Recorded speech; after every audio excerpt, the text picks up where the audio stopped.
Hello and welcome to this tutorial where I'm going to be teaching you how to play Passacaglia by Händel. I'm going to be breaking this down simply, left hand first and then the right hand, and then we'll learn how to join them together. Okay, so without further ado, let's get straight into it, into the left hand. So there are 6 chords that we need to know to be able to play this piece. And these chords we play arpeggiated, which means we play them in a certain pattern up the keyboard or down the keyboard. So the first chord we have is an A minor, which is A, C and E. And the way in which we play this arpeggio is we play it with the second inversion of this chord, which means the second shape. So we get rid of this A and we bring it an octave up. So we have an A minor in its second inversion. Now the way we play this arpeggio is we take the A in the octave below, and I'll show you slowly how it's demonstrated.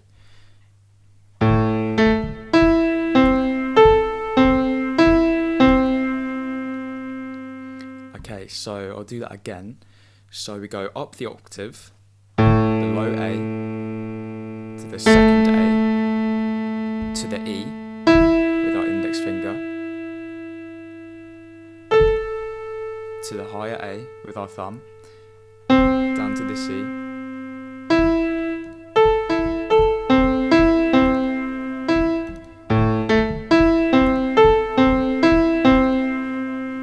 so low A, mid A, E, A, C,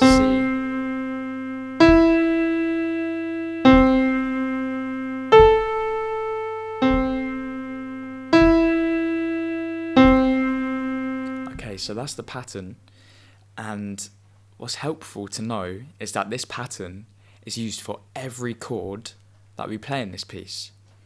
So after the A, we go down to a D, and we still play the arpeggio with its second inversion and with the octave below. So we go like this.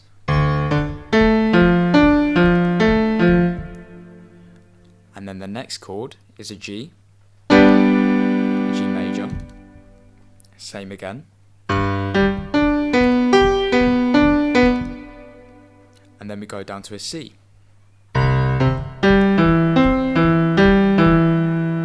And then an F. D again. And then the last one is an E. And this includes a black note here.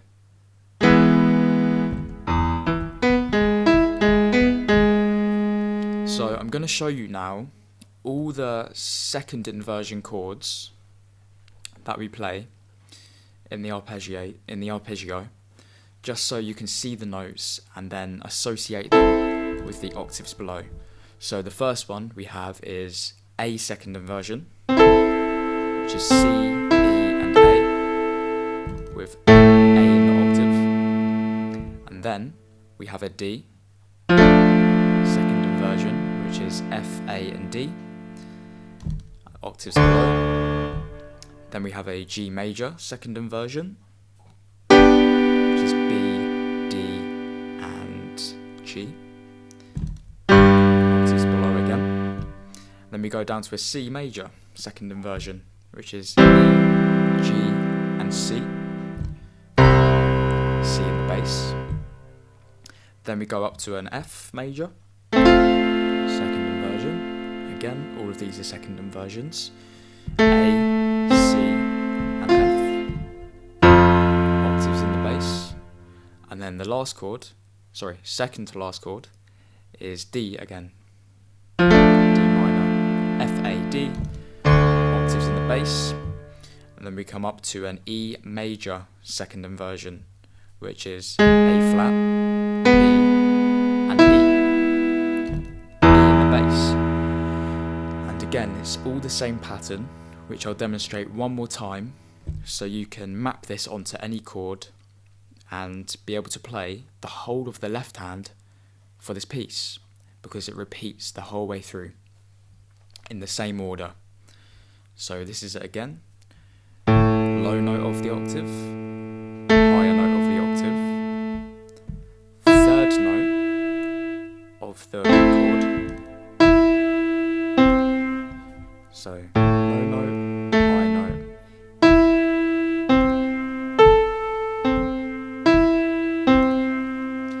I'm going to label these as 1, 2 and 3, just so it's easier to understand the pattern. So we go low, low, high, 2, 3, 1, 2, 1, 3, 1, 2, 3. Sorry, my bad, I got that wrong. We go low, high, 2, 1, 3, 1, 2, 1.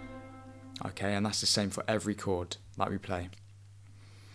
Okay, so now we're going to move over to the right hand, and we start off with octaves again, but this time we start with a C. So it's the C above middle C, so C4, and the pattern we play goes all the way down these white notes, not like I just did it, but you're going to see what it is. So we go low, high,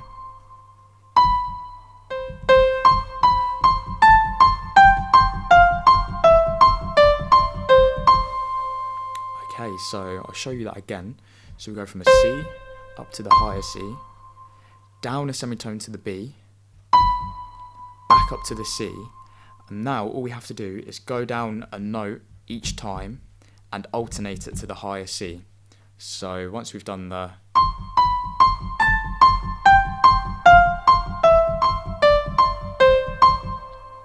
okay, that's very simple, and you can slow that down as much as you need to just to get used to the pattern, and you can slowly speed up as you get more confident.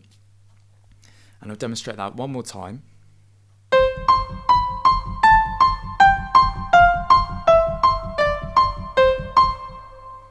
Okay, and now the next pattern we have is exactly the same. Actually, the next two patterns are exactly the same, except we go down a note each time. So we go down a semitone to B, and we do the same pattern.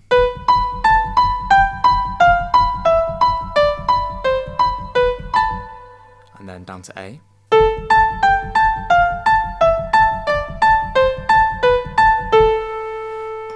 And then after that we go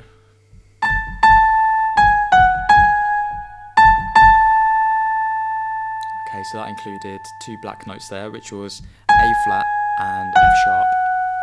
And after we've done the A octave alternation,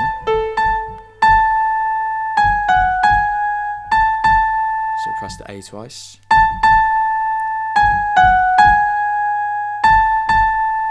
Okay, and you can just follow along to how I did that then. Again, you can slow it down. And now we're going to merge the hands together. And the way in which we do this is for every note pressed on the arpeggio, we press a note in our right hand. So you may have guessed already that the octave we play, the octave jump in the A, we press the same time we do the octaves in our right hand. So we go.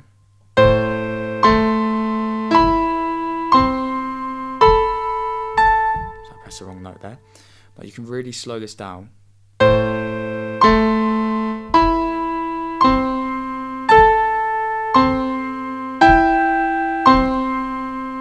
and you may have noticed that on the left hand we have run out of the A chord. So after this we go down to the D chord we learnt, and we press this F when we get down to the D chord.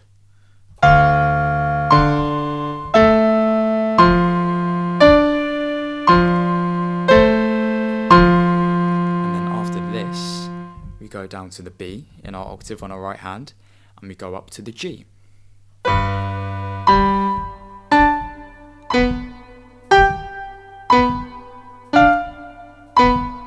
down to the C because we've run out of the G chord arpeggio, and we start on the E once we get to this chord. So I pressed the wrong note there. I was meant to press G instead of E, so we can restart that again, pressing the E on the right.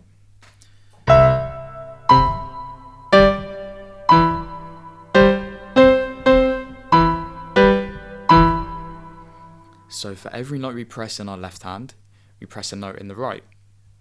So the ratio is 1 to 1 in both hands. And the best way to learn this, honestly, is to just go through really slowly, practicing, and you can just map it onto each chord. So that it's the same pattern in the left hand, and it's the same pattern in the right. It's just getting used to which fingers press what notes at the same time. And the only way that's possible is to just really break it down and go through slowly. There is no need to rush whatsoever. You will eventually be able to speed up and play the piece at full speed once you've figured it out, and you will slowly notice yourself picking it up, and that is just the best feeling ever when playing piano. So that concludes the end of this first tutorial. Join me in the next one where I'll show you some more of the right hand, because already we have learnt the full left hand for this piece. So thank you for joining, and I'll see you in the next one.